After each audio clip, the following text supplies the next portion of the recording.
What's up guys, it's me Jeremy, and I'm back again with another 3 champions that are great picks for Soloqueue, but suck in competitive play. And I will definitely have a video on champions who suck in Soloqueue but are good in competitive play coming later. Anyways, let's get started.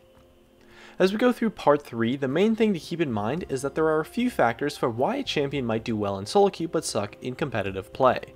The first being champion difficulty. The fact that a champion is easy to play is a huge advantage for Soloqueue, which is simply not the case at the LCS level. Also, many champions have weaknesses that require team coordination and a high level of skill from your opponent to punish, and so you can take advantage of the uncoordinated teams since they won't be able to punish you in Soloqueue. This type of counterplay tends to completely destroy a champion, but it's so difficult to pull off that you really can just completely throw it out the window in Soloqueue most of the time, and so you get left with a really strong champion. The first champion we have is Vayne Top.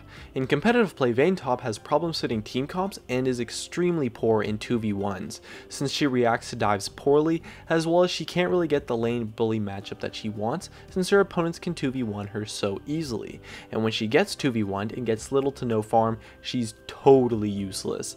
However, in Soloqueue, teams really never 2v1, and so Vayne Top is really strong because she's a massive lane bully and really stomps on pretty much any melee top laner and most range ones as well too. And since she's Vayne, she's extremely strong versus tanks, so you can make use of a huge lead that you can easily acquire in lane to crush the tank meta and help your team out a ton. As long as you pick her in a composition with a tanky jungler, Vayne Top can really excel in Soloqueue, and she really wrecks tanks just as a champion, so her team fights are going to be great in this tank meta, and with a super powerful laning phase, she's quite an awesome pick.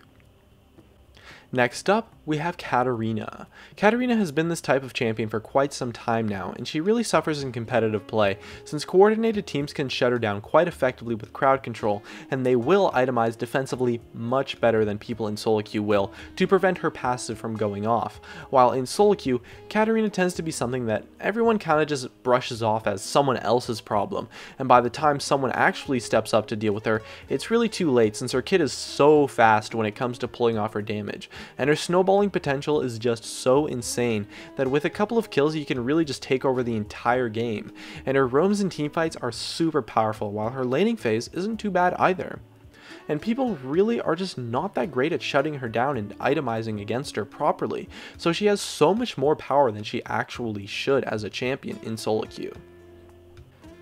And lastly, we have Shaco. Shaco suffers in competitive play because although it does require an entire team effort to play around him properly in the early game, with deep wards and strong communication, if they do, you can really shut him down completely. And in Soloqueue, players really just don't understand that that is what it takes to deal with Shaco. The stealth ganks are so amazing and really catch such a large amount of players off guard that it's so easy to snowball the early game, and as long as you have a tanky top laner, he's really not that useless in the late game at all, especially not as much as people might expect him to be, while his early game is so dominant since the ganks are just so easy, since really players in Soloqueue play without respecting the jungler, and stealth ganks punishes people so hard for that you really can just snowball the early game super hard with a few kills and apply such a huge amount of pressure on the lanes overall compared to other jungle champions.